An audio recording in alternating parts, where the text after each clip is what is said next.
This conference will now be recorded. So let me go ahead and share my screen.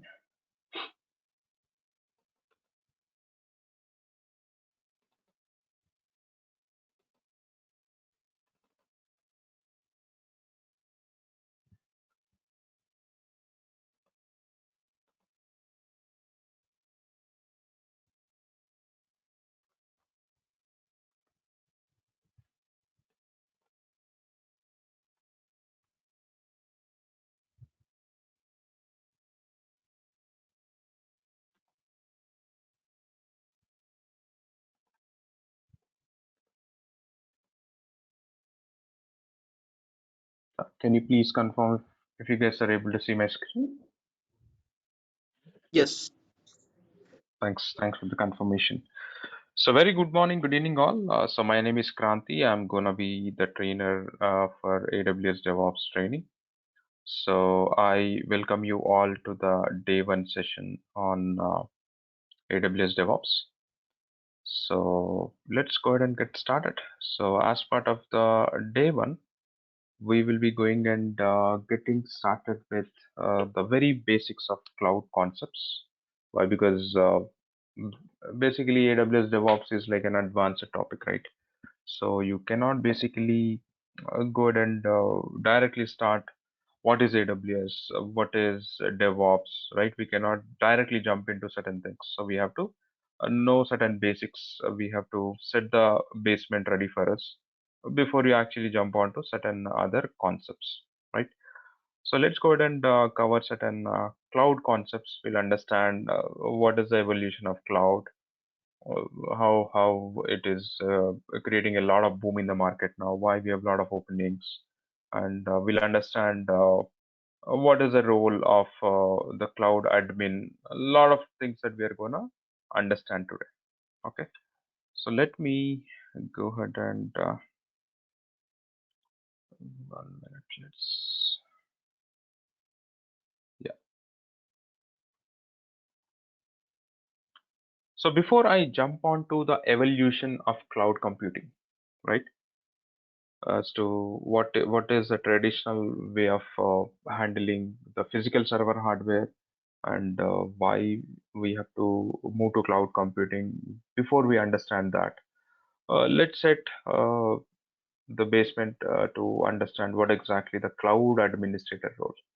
Why? Because we are not going to learn the DevOps concepts straight away. We need to learn the infrastructure first, right? We need to learn certain things from the infrastructure. So let's understand cloud administrator role. Why? Because if you might have looked at the course content, we have even added a lot of services related to AWS. We'll cover them as well. Why? Because it is important for a DevOps engineer to know the infrastructure before they start with DevOps concepts. That's where the course will help you to get either into an AWS admin role, or it will also help you to get into a AWS DevOps role as well, right? So let's understand what is the role of a cloud administrator, right? So while we are covering the DevOps concepts, I will be helping you to go with the DevOps related job description or the roles and responsibilities as well, right? So in a nutshell, if I have to tell you guys in a single liner as to what exactly the role of a cloud or AWS administrator in any given company is, the successful cloud administrator will get requests from the customer. Basically, we will be taking the requirement from the customer, we'll be understanding them, we will be suggesting and recommending certain things to see what best suit for the customer from the infrastructure perspective, and we'll create the infrastructure for the customer. We will maintain and manage it. So this is in a nutshell about the definition of a cloud administrator. So I mean, in the AWS infrastructure lifecycle, probably being a AWS administrator, we might have to create remote machines or remote servers. We call it as EC2 machines. Elastic Cloud Compute is a remote machine that we might gonna get created. Then we talk about storage, S3 buckets we call it as. Then you might have to create a VPC, virtual private cloud, for the customer. Then you might have to go with Elastic Beanstalk. Then you might have to go with Cloud Formation. Then you have to go with probably Cloud Trail, Cloud Watch, simple notification services, simple queue services. A lot of services that we have available in the cloud, where it's the responsibility of AWS Cloud Administrator to go ahead and take it up. Lot of things, guys. So it's all about creating the infrastructure for the customer, maintaining and managing it on daily basis. So in simple terms, this is what the definition is, right? So if you go from official definition perspective, it is available on the screen, so you can see. So cloud administrators will basically manage the cloud services that span across storage, network, compute capabilities, which were located somewhere else in a remote data center, remote place, right? Who will be managing that remote data center? The cloud service provider. In our case, it would be AWS, Amazon Web Services. So we need to have some understanding of the full IT lifecycle as well, as to how the infrastructure started, who are the audience who are going to use it, right? If you use the infrastructure, what are the benefits? How you can set up the backups for your websites, how we can store the data, how you can establish the network connectivity, right? A lot of things that we will be discussing from the IT lifecycle, right? So as I said, the second point, if you take uh, the successful cloud administrators will work with the end users. They will take the request, right, for the new cloud deployments that needs to be happen, and they recommend and they suggest a lot of solutions that are best fitting for the customer, and they will try to create, which is provisioning. Then they will monitor the infrastructure, they will maintain and manage it.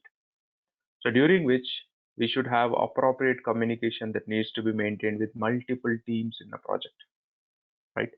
So it's not just that cloud administrators would be part of a project. Probably you might see developers, testers, DevOps engineers, you might see a Scrum Master, you might see maintenance and monitoring team, you might see, let's say, release and deployment team, you might see a Windows administrator, you might see a Linux administrator or system administrator, a lot of teams that are part of a cloud project is. So if you don't maintain the communication, coordination, and collaboration, probably things might not work in our favor, right? So with a lot of stakeholders, we might have to establish communication. So if you are gonna get into an AWS administrator, you have to know the graphical user interface, the portal, or we call it as AWS Management Console, right? There is a website or a graphical user interface from AWS. So we need to know what are the services that are available. We need to know how we can go ahead and create an account and how we can navigate between the management console. Everything that has to be known by an Azure or, I mean, sorry, AWS administrator, right? So once we were familiar with the management console, which is a web-based portal, we might have to start using Azure command line interface, right? So being a DevOps engineer, we should know Terraform usage as well, which is a third-party tool from HashiCorp, where we will be using Terraform as a tool to use the code to deploy infrastructure. So those are certain advanced topics which will be looking into it while we are talking about DevOps. But all in all, for a successful cloud admin, they should start with an experience, or they should know about what is operating system, what is networking, what is storage, what is a virtualization technology, right? A lot of things that they have to know before they get into a cloud admin role. So you should not have to worry. Why? Because I'll be covering everything from the scratch. So whatever that is there on the screen, whatever that is required as part of the roles and responsibilities, I would be going and covering it up. So any questions from the cloud admin before I proceed forward with the evolution?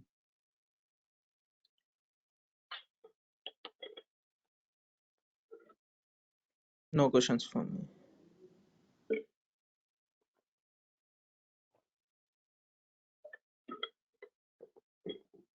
Great. Let me move forward. So whenever you're learning any technology, guys, right? Especially cloud computing, which is the big thing that is happening in the market, right? So you should know directly getting into cloud computing and learning doesn't make any sense, right? We definitely have to know the evolution, correct? Let's say we might be using smartphones nowadays, correct? Which are probably artificial intelligence enabled smartphones are also coming up now, right? And we don't know how the smartphone era is gonna be in the next 5 years. Why? Because every other day new innovation has been happening, correct? From physical server or from, let's say, remote servers, or from any technologies like machine learning, artificial intelligence. You have robotic services, a lot of things that are happening in the market, right? So let's say if my kid is asking, hey dad, may I know what is this phone all about? And what is this phone all about? Let's say the first phone she might be talking about a landline phone, and the second phone that she might be talking about is, let's say, a feature phone which is having a keypad and a very small screen. And she's asking, hey dad, what is this all about? I do not see any keypad numbers, but it is just having a screen. What is the difference? Probably they can question us, correct? So what we can do, we have to tell them a story that, okay, probably in 1950s 60s we used to have a landline phone or a telephone that we call it as. Then in 90s, then in late 80s or 90s, people have come up with a pager, then a very feature phone that they have come up with. Then in early, let's say, 20s 20s probably, people have come up with a basic smartphone where we have 2G network, the second generation network. Then the things have changed, the things are getting evolved, and now we see a full-fledged smartphone with AI enabled, artificial enabled, right? And we are in the fourth generation, fifth generation 5G is already being tested, and it might soon release into the market as well. I believe in other countries it might have already released, but in India it might be coming up. So we know the 5G phones are already been selling in the market, correct? So this is what the evolution that I can probably tell my kid about a phone. In the same way, whenever we are learning about cloud computing, we should know how the evolution has happened, why cloud computing, and what has made the people to come up with cloud computing. What are the disadvantages that we have in the previous generations, right? Let's understand about the evolution now, right? So in earlier days, I mean, you can take, let's say, 70s or 80s, 1970s, 80s. So let's say, I mean, internet might be just evolving in those days, correct? So there are certain people which are big shots. Probably they have a company, they wanted to set up a website for their company. So what they used to do, they, let's say this is a customer or company, organization, whosoever that you call it as, and they should basically buy a physical server, guys, which we can touch, which we can feel it. So what is the server is having? Probably cores, probably RAM, probably your storage from the disk, hard disk perspective, correct? And probably they need internet connectivity as well, correct? So this, the customer is used to buy upfront from the vendor, from the vendor, right? So probably they have to order it first. So let's say who are the vendors that are available who will be providing the hardware in the market now? Can anybody guess? Who will be providing server hardware? Where we can go ahead and buy it? Any idea?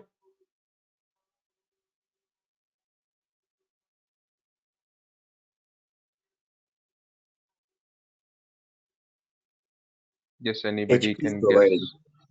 Yes, HP. You can talk about Lenovo, Toshiba. You have Hitachi.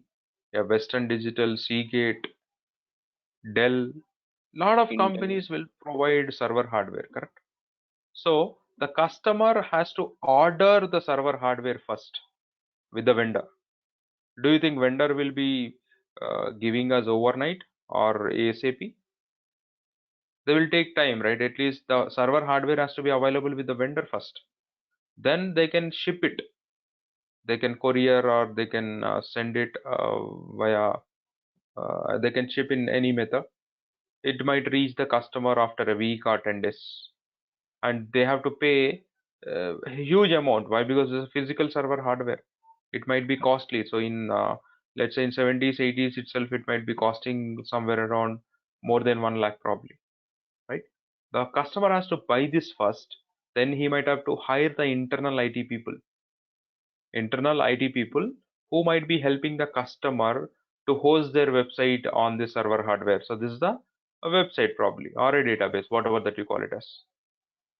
So this customer has to buy upfront.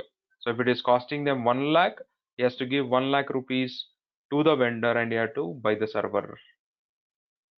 So let's talk about this. This is what we are calling it as, this is dedicated server. So only this customer can go ahead and use it, right?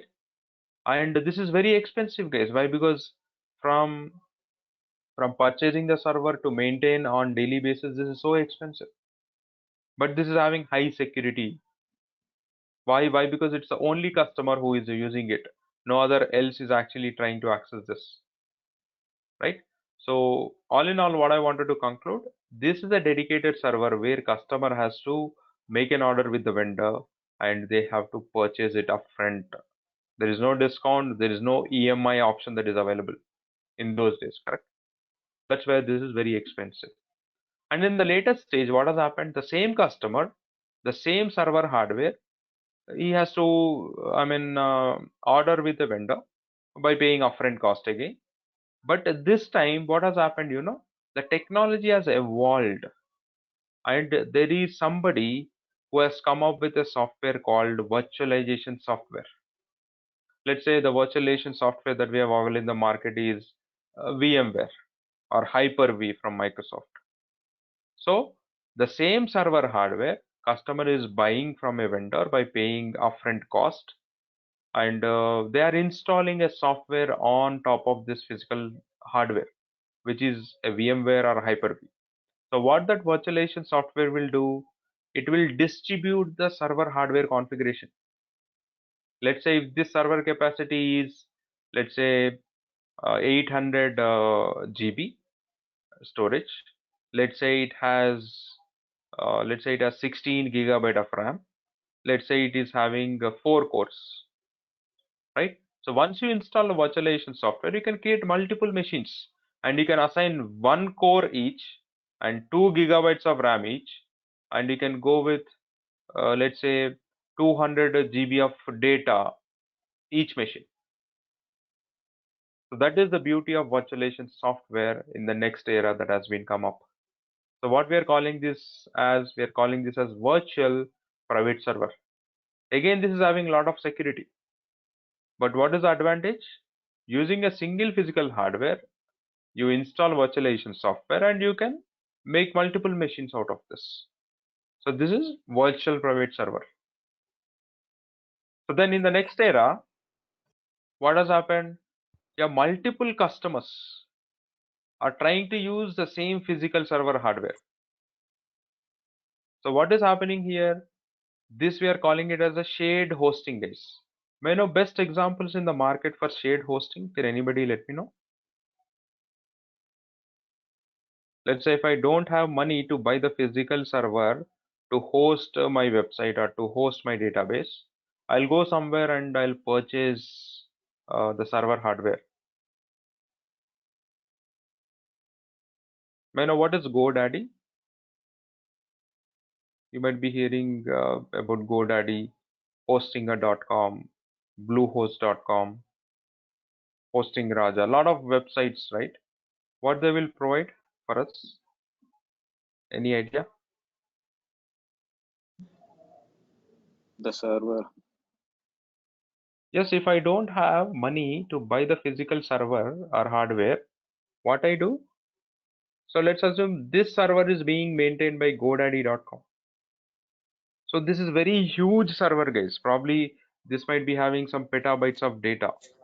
or this might be having, let's say, 1,000 cores. This might be having, let's say, 2,000 CPUs. So what happens on this? The vendor, the GoDaddy.com, will again install the virtualization software. And this time, multiple customers can come and request GoDaddy that, okay, I have a coffee shop. I need two CPUs. I need, let's say, 2 GB RAM. I need 50 gigabyte of storage. Will you be able to give it to me? Yes. So how much I have to pay on monthly basis? Probably 120 rupees I have to pay. That's it. I have to pay probably 120 rupees. So how much is remaining from the hardware perspective? Lot more. So that's where multiple customers can come and request GoDaddy. Why? Because it's a shared hosting. Any customer can come and buy the physical server hardware from the vendor, and they can create multiple machines or databases case. So here we are not going to maintain the physical server hardware like the virtual private server and dedicated server case. So who will maintain the physical server hardware? It's the vendor. GoDaddy will be maintaining the physical server. We will be just getting the hardware that is required for us to go and host the website.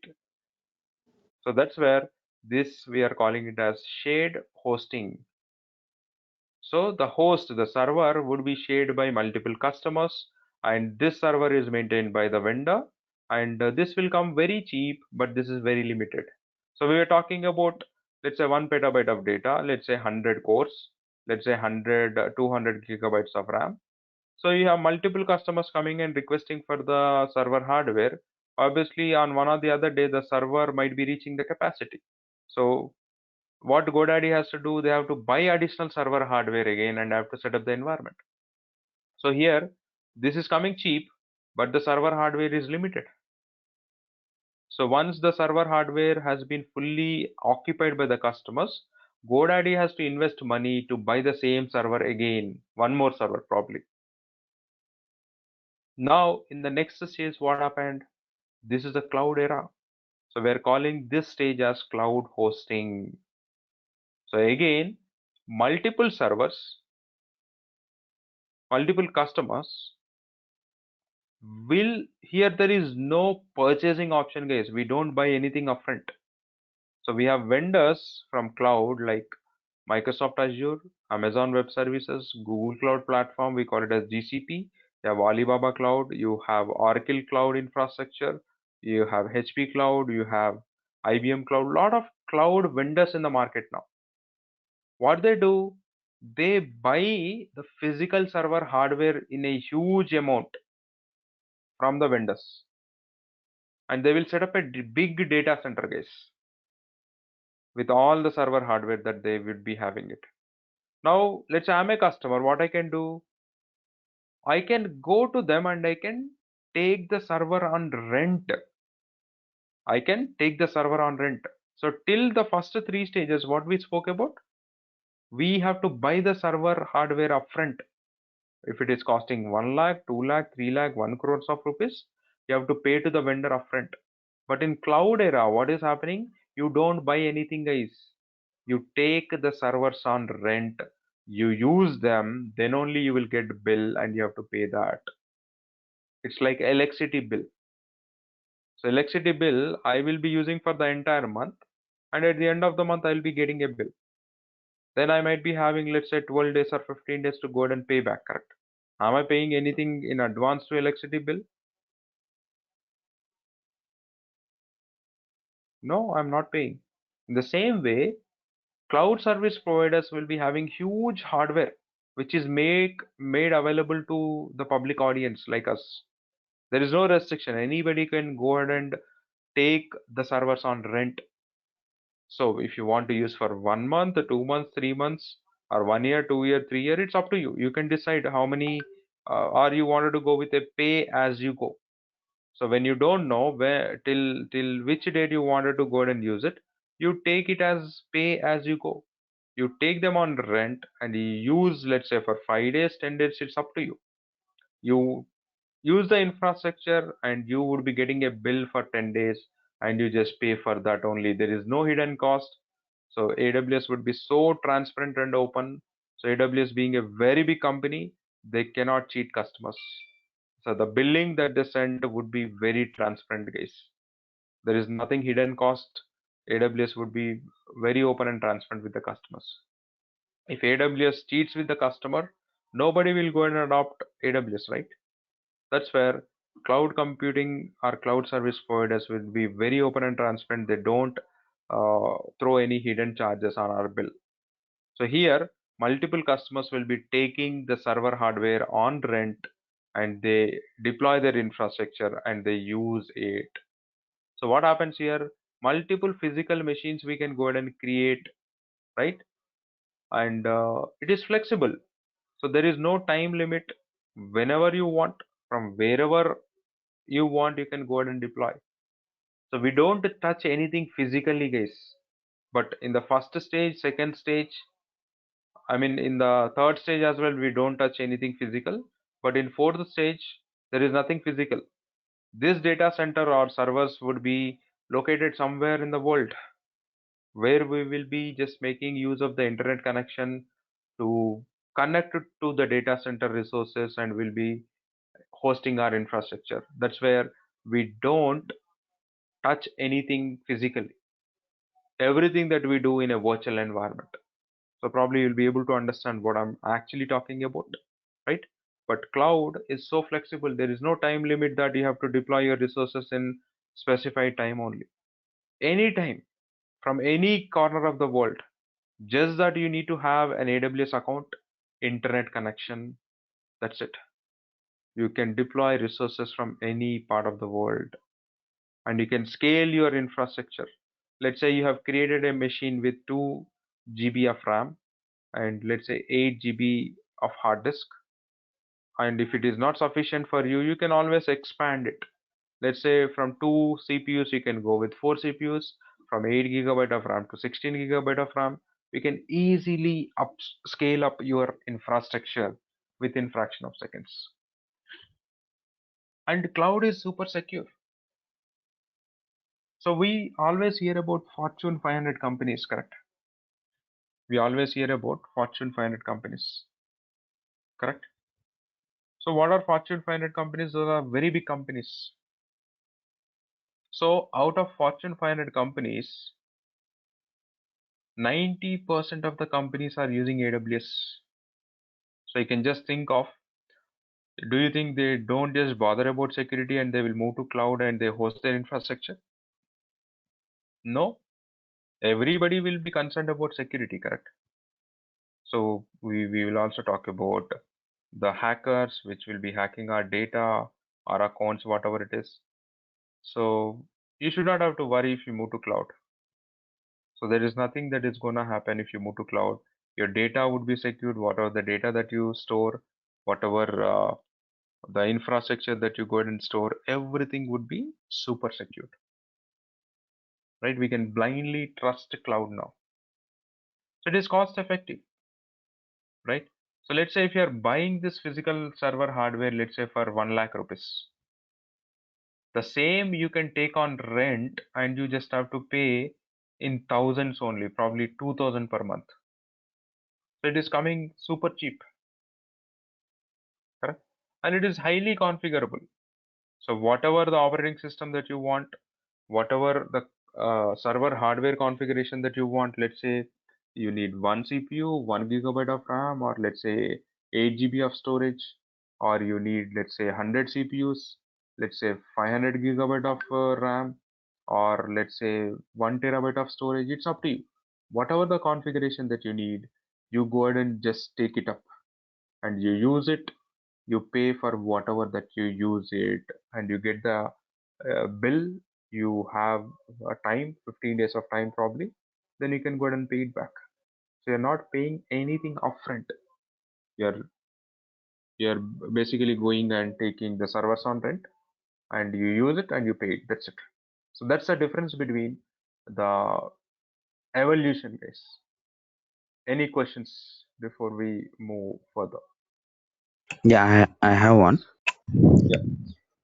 Uh, how many uh, how many CPUs we can build in one server? It's up to you. There is no limitation. Cloud will give you a lot of flexibility. It's up to you. Whatever that you want, you can go ahead and take it up. I'm not. In cloud we can get how many we can want. We can do that. Whereas in this virtual private server is there now. In that one, In that, you have to buy whatever that you want. You buy from the vendor. Let's that say means if I'm you have, asking about the CPUs. How many CPUs I can install in this in the virtual private net okay, virtual private server? the second stage that you're talking about, Yeah, yeah. it's about how, I mean, to what extent you can go ahead and afford. You can go ahead and buy that much server hardware. It all depends Okay. on how much money, how much requirement that you have. You go with it. Okay. Let's say, If yeah, let's say, I'm a lower middle class guy, right? So I need a smartphone, right? Do I have money to buy an iPhone? no, No, right? So I know my requirement, correct? I yeah, know I need a smartphone, but I cannot afford, so I'll be looking after a basic smartphone. Probably nowadays, if I go with 6,200 or 6,500, I would be getting the basic smartphone with all the features, correct? Probably I'll go with that. yeah, If yeah, my correct. requirement is huge, if I can afford a huge server hardware, probably I'll go with putting a lot of money and buying the server hardware. So whatever the amount that you go with it, you will get the configuration. So if you have more requirement, let's say 1 petabyte of data, let's say you need 2000 GB of RAM, let's say you need 1000 cores, it's up to you. You can go ahead and buy it if you have money. And if you, why we buy is the server basically. If you run a company, you have to store the data, you have to deploy applications, databases, that's where, right? So do you think an Yeah. individual will be going and buying the huge software or hardware? No. So to what extent you can go ahead and afford whatever the requirement is, you go ahead and buy it. Everything is available in the market. Okay. That means we can install to whatever we want. Uh, Yes. It's yeah, not and also whatever that. we want. It's all about to what extent you can go ahead and afford to buy it upfront. Okay, okay. That means we can install more than 100 also 100 CPUs also in one particular server. Yes, you will. I mean, if you're talking about physical server, you are anyways buying it upfront. And once you install it, you have to maintain that. So your Okay, IT team has to look after the security updates, firmware upgrades, or software updates, right? We have to go ahead and maintain that. okay, okay. Thank you. Welcome. Any other questions, folks, before we move forward? I have one more question regarding the cloud hosting. Mhm. Let's say if one company is taking some subscription, like they're buying some storage for 1 month, they're Mhm. storing something for that 1 month, and later that they are not using that subscription or the cloud, everything, whatever they want. After like how many months or years, when they come back and when they took the subscription, so the previous data will be secured, the previous data will be stored in that server. Yeah, so good question, but we don't buy the storage. We Okay, basically take it on rent. Okay, let's say okay, I take a subscription of AWS, right? And let's say okay. I stored 5 GB of data in it. Okay, Yeah, and obviously, if you store 5 GB data, which means you are using 5 GB, correct? So you get the yes, bill yes. on monthly basis. Though you use access the data or you don't, there are certain access tiers over there which we might discuss when we discuss about AWS services. Yeah, But yeah, if yeah, you okay, upload some data and if you're using the storage from cloud, you will be definitely getting a bill at the end of the month, right? So until okay, you are hosting your data in the cloud, you will keep on getting the data. So when there is a requirement for us that, okay, I'm done with the cloud, I don't want to use it, you delete your data or you migrate your data and you delete your subscription itself. okay. So when taking of the Until the subscription, time, we'll delete everything on the cloud, right? yes. Okay, that's the question. Yeah, thank you. Welcome. Any other questions before we move forward?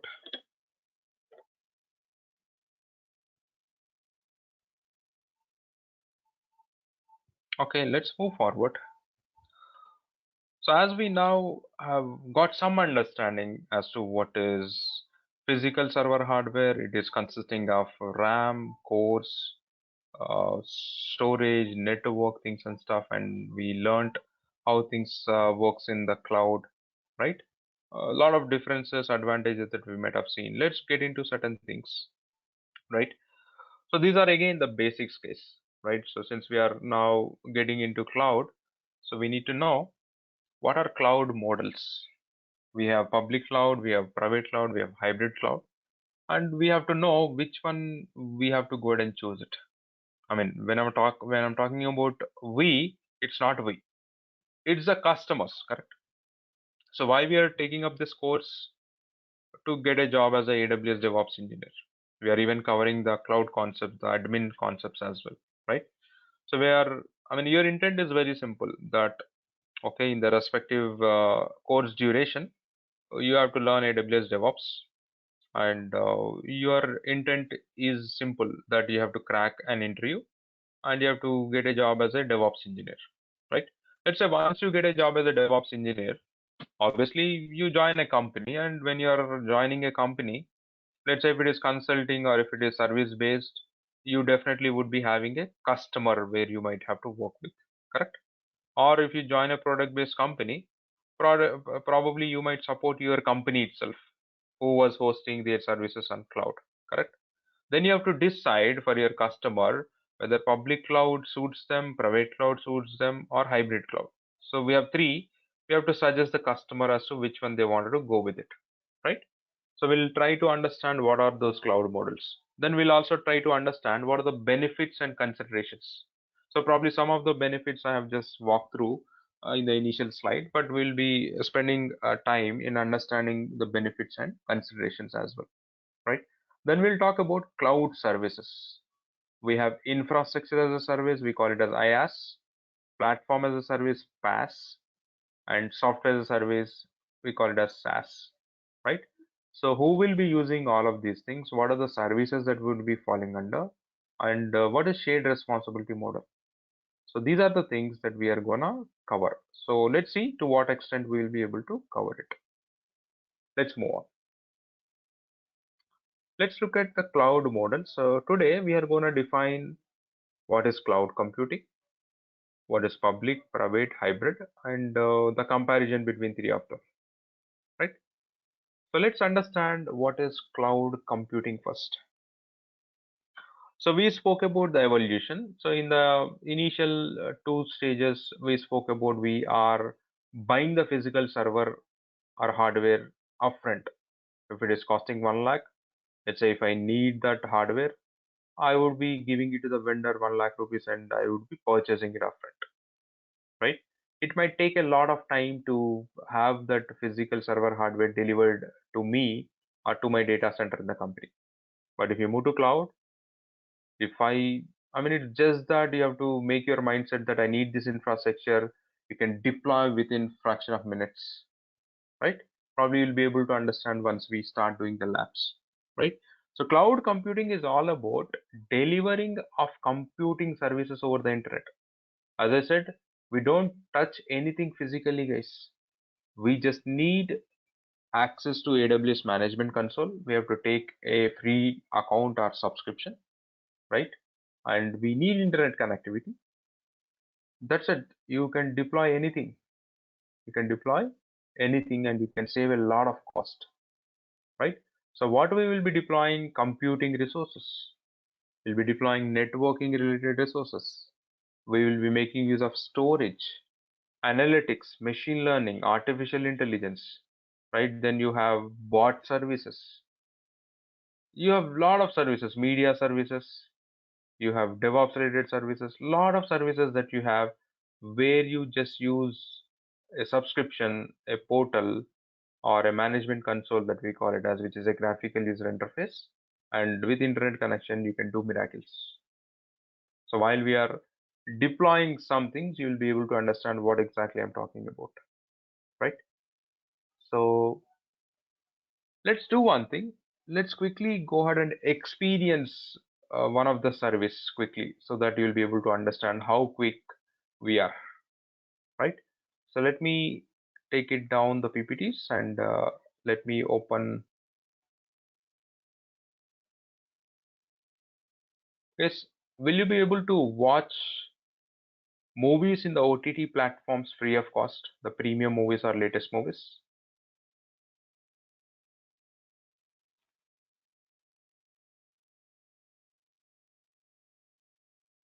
Will you No, be able to watch movies free of cost? no, we will pay for, we will subscribe to the OTT platforms, right?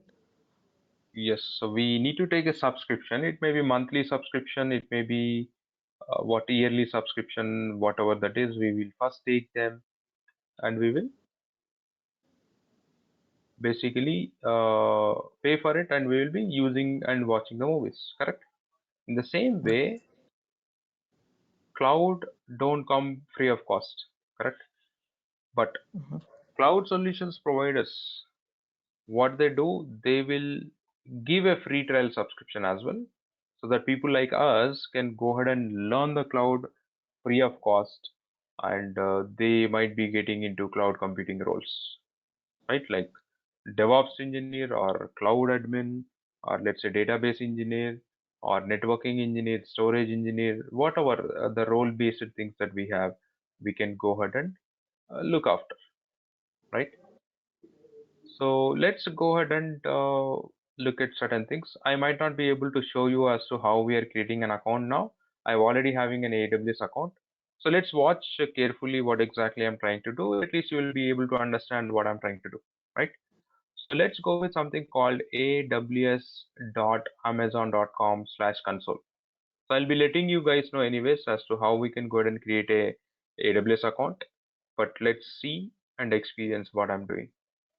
So this is the home page of AWS management. I mean, not the management console, I can say. This is a page where you can see what are the services that we have from Amazon Web Services, right? So I'll be doing a quick walkthrough of the page things later. But let's log in to the management console.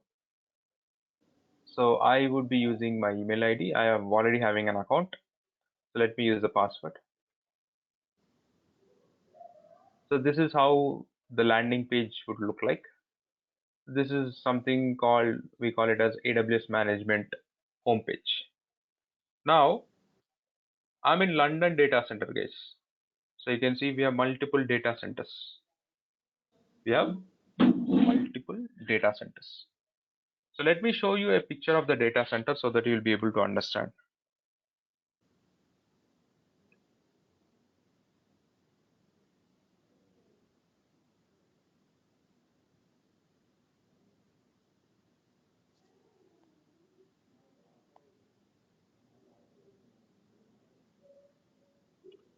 This is one of the data center. You see what this data center is having? Obviously inside the data center, you see a lot of server hardware. Okay, this is a data center which is still being constructed. You see the people are working here, and you see the empty space, so that this is gonna build till here, right? This is one of the sample data center that I wanted to show you. And if you get into inside the data center, how it will look like, this is how. So now somebody has asked me a question as to where if I need let's say 1,000 CPUs, will I be able to? Yes. You see what is the I mean, how many racks that you have, how many servers that you have here. See, because this can be captured only in single photo from the camera, correct? This is only, you call it as eye bird view, correct? So if I'm standing here and I'm looking into it, I will be only able to see till here. But you might be having lot of racks and servers in the other rows as well, correct? Other side of the data center. You see these many racks and servers. I mean, this is again a single view, guys, which was captured in the camera. That's it. Camera can only capture to this extent, correct? But how many components that we have in data center now? Three. And we are gonna build, AWS is gonna build till here. So now you can assume what is the server hardware that the AWS data centers is maintaining it. Correct? So the hardware would be very huge, guys. The server hardware is very huge. So if I'm having an account of AWS, even I can go ahead and get one of the configuration to create my machine. Like this, any customer from any part of the world can use AWS data centers to get the infrastructure on rent. To get the infrastructure on rent. So let me go to the example. So now I'm in London data center, guys. I'm in London data center, correct? So you have these many data centers available in AWS. You can see Sao Paulo, UAE, Bahrain. These are from Middle East. You can see Stockholm, Paris, Milan, London, Ireland, Frankfurt. These are all from Europe. You can see Canada Central. You can see Tokyo. This is from Asia Pacific. Tokyo, Sydney, Singapore, Seoul, Osaka, Mumbai, Jakarta, Hong Kong. Africa, you have Cape Town, and these are all from US, right? So you take the world map in every country. I mean, not in every country, but every region is having a data center from AWS. So from India, if you see, Mumbai is one of the data center, and in Hyderabad, the best part is AWS is setting up its data center in Hyderabad as well in India. So the second data center is gonna come up soon. So if a new data center like this is coming up in Hyderabad, you can just think of the openings that we would be having. Already you have a lot of openings. And if a data center is coming up to India, you can just think of. So why AWS or cloud service providers will invest a lot of money in setting up these many huge data centers? Why? Because the adoption of cloud is increasing on daily basis. The adoption of cloud is increasing on daily basis. That's where the cloud service providers are arranging the infrastructure for customers like us. I mean, we can call ourselves as users, but who are customers? The companies who are hosting their infrastructure on the cloud. Guys, cloud is nothing. I mean, when I heard about cloud word in 2013 and 2014, I was surprised and wondered that these guys are talking about cloud computing and these guys are talking about servers. Does it means that the servers are on top of the cloud, on the sky? So this is what the question I used to have. So cloud is nothing but the data center which is not nearby, which is somewhere else, which is present, which is somewhere else. Even I don't know where was this data center present, but AWS will just call it with the respective locations or region names, guys. Even in Mumbai, I don't know where was the Mumbai data center of AWS present. I cannot even locate. So it is in a remote location. Being a user, being a customer, it is not necessary for me to know where was the data center exactly present on the earth or land. It is not necessary. So if I go to Mumbai, I can deploy resources in Mumbai. Let's say I've selected in London now, correct? What I can do, I'll be deploying a service very quickly. Let's say I'm going with something called EC2. EC2 is Elastic Cloud Compute. This is a remote server that I'm going to deploy now. Let's click on this service. Now let's click on launch instance. Just understand the process, that's it. We'll talk about in detail about the services later. Now what I need to select, I need to select an operating system here for my remote machine. Let's say I wanted to go with a server, Windows 2016 server I wanted to go with. See, Windows Server 2016. This is free tier eligible, which means I can create this remote server free of cost. So AWS is giving me a free virtual machine, right? So I'm selecting this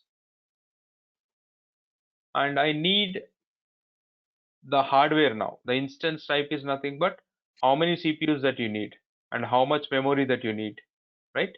So what is the CPU that I need? You can see you have a lot of things, guys. If you scroll down, you get a lot of memories, lot of things. If you come down, You see 128 CPUs and 4096 gigabyte of RAM machine is also available, guys. Somebody just asked me, right? So you have a lot of things that you can go and select as per your requirement. 128, 96 CPUs, 768 gigabytes of RAM. It's up to you. Whatever that you wanted to select, you can go ahead and select. But I will be going with a free tier machine or instance type, which is T2 micro. So I will be getting one CPU and 1 gigabyte of RAM for my machine. So let's go ahead and configure instant details. How many machines I have to deploy? One, or let's say I'm going with three machines. I'm going with three machines, right? I'm going with three. Let's add the storage. So by default, you will be getting 30 GB of storage, which is for your C drive for operating system, right? Let's go to add tags, nothing, storage. Let's I'm opening RDP port from anywhere. Let's review and launch. Launch. So you need a key pair. I already having it one. Let's launch instances. Let's view the instance. Now three. At the same time, I'm creating three machines, guys. Three remote servers. I can name these machines now. Let's say this is. You can go with, let's say, server one. Save it. Let's say you name this as server two. Guys, understand how much time it is taking. So let's see server three. Right, I'm creating three machines, and you see these are in pending state. So if we refresh it, you will see they are running already. So what you can do, I want to connect to one of the machine. Let's click on this server. Let's hit connect. How I wanted to connect? Using RDP client. So what I have to do, I have a software in my Windows laptop called remote desktop. RDP we call it as. See, remote desktop connection, right? So I have to use this. So what I'll do, I'll connect using RDP client. Okay. Download RDP desktop file. You can download that. And what is the admin name? This is the admin name. I have to get the password. So click on get password. Okay, I think the machine is still launching. Please wait at least 4 minutes after launching an instance. So let's wait for some time. So here something you should get like 2 of 2 checks passed. So let's wait for that.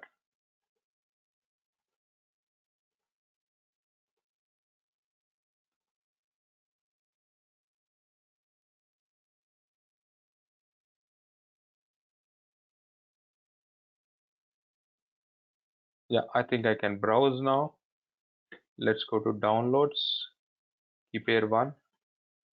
So this is a password, decrypt, and you see, this is my admin name. I have to open this RDP file. Let's hit connect. See, I'm trying to connect to the remote machine. So this is the remote machine. Administrator is the username and password is this. Let's copy and let's paste it here and click on OK. You see, now I was able to connect to a remote machine. This is my local machine, guys. You see, this is my local, correct? And this is the RDB machine that I'm accessing. See, connecting to the server which is available in London data center now. So this is how, this is my local and this is my remote machine. You see, this is just like a normal machine now. How I access it, I'm accessing it.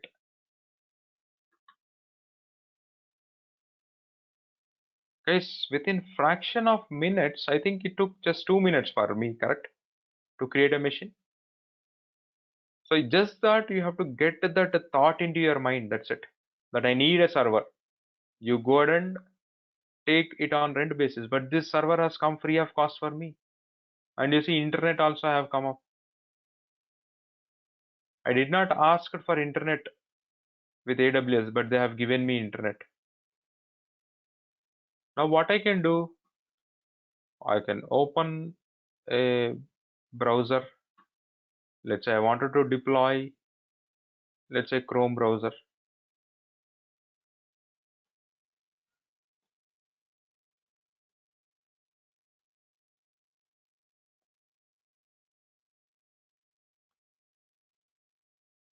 So since it is 1 GB of RAM and 1 CPU, it is bit slow.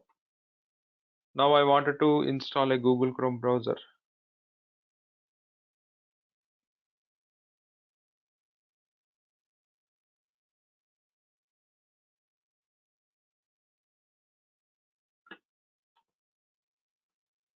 You see, you got all the details. So let's open Server Manager. This is a server operating system. So I'm just opening Server Manager to do a small configuration change that is mandatory. Let's go to local server. Let's go to Internet Enhanced Settings. Let me turn this off. Yes, you see, though it is 1 CPU and 1 gigabyte of RAM, the machine is a bit faster only comparatively. Yeah, I've switched off. Let's close the browser and reopen it. Now access Google and you install Google Chrome. Let's say install Chrome.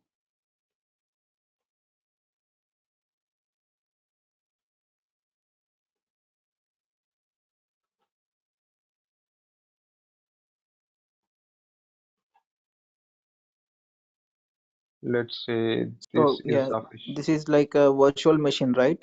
The thing Yes, you're that's what using I'm a talking remote about. desktop. Okay. Yes. Let's install the Chrome browser. Right? So you can do anything, guys. This is just like a normal machine now. But this machine, the server hardware was located in London data center. So I'm trying to access using internet connectivity, right? So this is my local machine. This is my remote machine.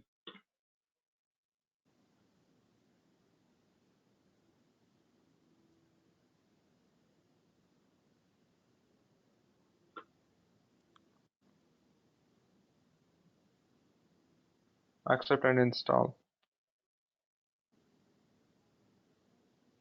Let's run the setup file. You can play games. You can install SQL Server. You can install Visual Studio. Anything that you can do, guys, inside this machine, and you can do it. You can use it for your work purpose. Anything that you can do. This is just like a normal machine, but it was located in London data center. We are using internet connectivity to access it. So how many machines that I've created? I created 3 Three machines. machines. So let's access another machine as well. See the second machine.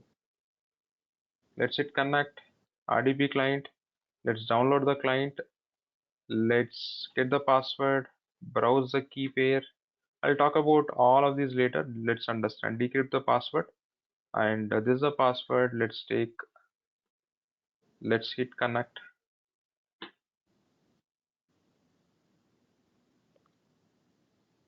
So each Let's of paste it the has 1 GB RAM, right? yes. Okay. See, I'm able to connect to the second machine as well now. How quick is this?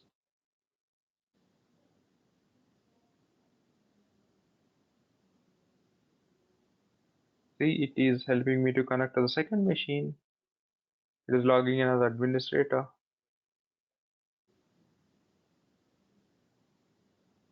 Now access the third machine as well. Let's go to instances, select the third machine, hit connect, go to RDP client, download the client, open it up, get the password,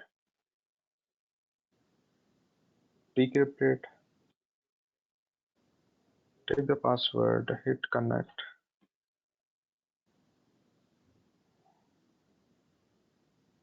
enter the password, accept the certificate. Yes, I'm connecting to the third machine. See, within fraction of minutes, I created 3 machines and I'm logging into them. You see, third machine is also logging in. So how many machines that you have now? If I over here, 3. 3 machines I've Three. just logged in. 3 machines I've logged in. This is the first machine where you have Google Chrome now. See, Chrome has been installed. Let's do a quick speed test. speedtest.net. Let's see what is the internet speed.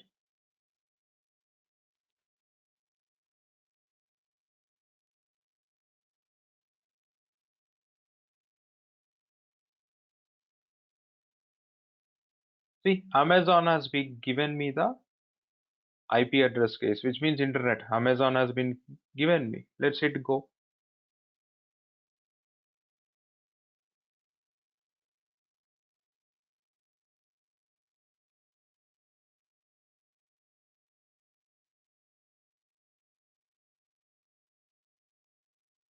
So this is a basic machine, correct? One CPU, 1 GB of RAM. Still you are getting good speed. But if you go with higher configuration, you will get more than 1 Gbps, 2 Gbps, 3 Gbps speed as well, guys. I'm not talking about Mbps, I'm talking about Gbps. You see, the upload is going beyond 690, it might hit 700. See, this is how the speed that Amazon is giving us, the internet speed. Now what I'll do, I'll go to instances. I now don't need these machines now. I'll select everything. I'll click on the instance data and terminate, which means I'm deleting these machines case now. I don't need this anymore. See, I'm shutting down. After that, it will terminate. Now you understand what we can do with cloud. Just that you have to come with a thought that, okay, I need this. You go to AWS Management Console and you create it. Simple. Now I don't need this case. I'm deleting this. You see, already the VMs were shutting down. The remote desktop session has been ended. Why? Because I've already shutting down them and it will be terminating soon. Terminating in the sense I'm deleting these machines which I just created. So this is what that we can go ahead and do with cloud, guys. I just wanted to go with a simple example so that you'll get the essence of what is cloud. What I just did, I need a machine, I created it and I accessed it, I did my work, and I thought that, okay, I don't need it anymore, I deleted them. See, it is shutting down and it is terminating. See, two machines have terminated, the third machine is also getting terminated. So let's say if for the three machines it is costing me let's say 10 rupees, I'll only get a bill of 10 rupees at the end of the month, guys, where I have to pay for 10 rupees only. So it's how much time that you use, you just have to pay for that only. That's it. So this is all about for the day. I believe you got an understanding of what is the cloud admin role, and we have seen the evolution. You might have understood the physical server hardware and how it is different from cloud now, and we have even seen and experienced cloud, right? What exactly we can go ahead and do it, right? So this is all for the day. Tomorrow we'll talk about the cloud deployment models and benefits and services, guys. Any questions?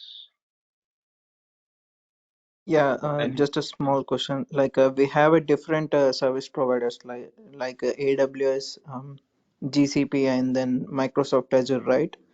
Mm-hmm. What is the difference between them? Because I was there for two classes for Microsoft Azure. They Mm-hmm. generally, so they use like portal.azure.com there. Yeah. So See, what if is the I ask difference? you, if I ask you what is the difference between Android mobile and iOS, Apple? Just services they provide. I mean, let's say if we can afford for Apple, you go with it, right? Let's say Yes. if I have my limitations in the budget, probably I'll go with Android, right? Hmm. It all depends on individual choice. You have a choice in the market. You can choose between Android and iOS. But Okay. if you go with Android, you have different mobile companies: Samsung, Vivo, Oppo, Redmi, MI. You have Hmm. Infinix, you have Nokia, you have Poco. Lot of mobile companies which is having or running on Android, correct? So if Yes. I ask you which mobile you are using currently, iOS, Apple. Apple, correct? So I Yeah. can ask you why not Android, why not Samsung as well, correct? You might be Yes. having your answer. Why? Yeah. Because you can afford probably, or let's say in Android as well. Let's say if I ask you somebody, let's say you ask me myself, even I'm using iOS and Android mobile. Let's say I'm using a Samsung mobile. People can ask me why not Vivo, why not Oppo. I can tell them that I like Samsung, so it is giving me 6000 mAh battery backup.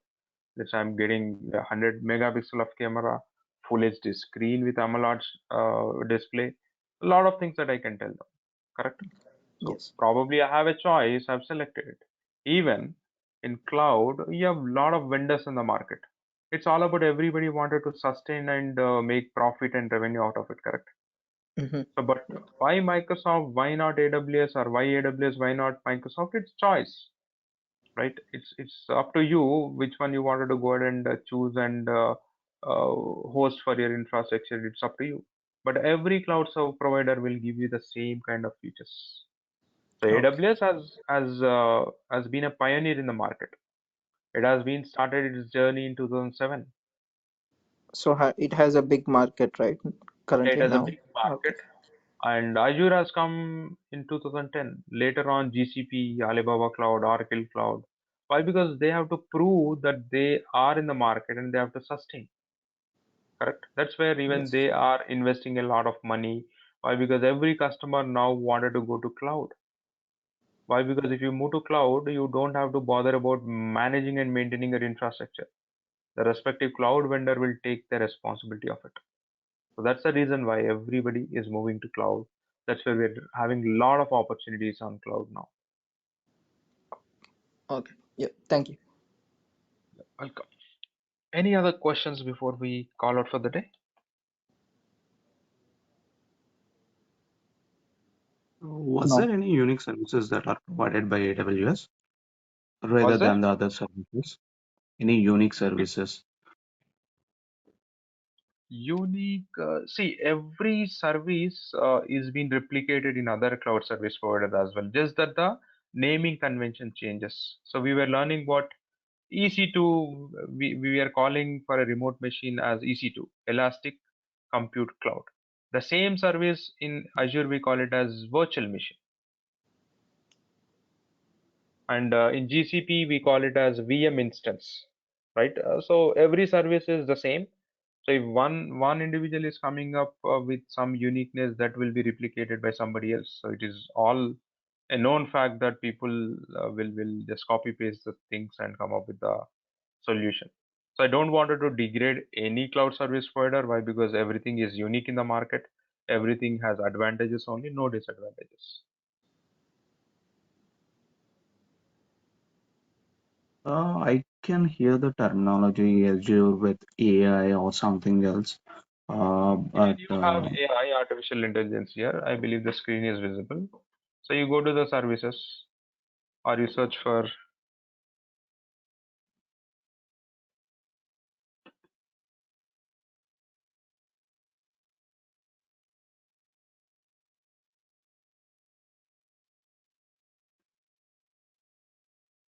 so you can call the chatbots for Amazon Lex.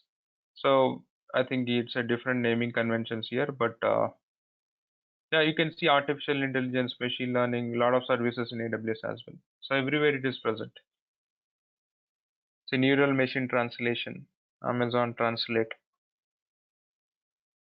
So Microsoft, you might see a straightforward naming convention, but here they will always come up with some unique name, which might confuse people as well at times. I mean, it needs time to get used to the naming conventions, right? yeah, yeah. Yeah, that's all for today, guys. Let's meet tomorrow and continue with whatever that we have on the agenda, right?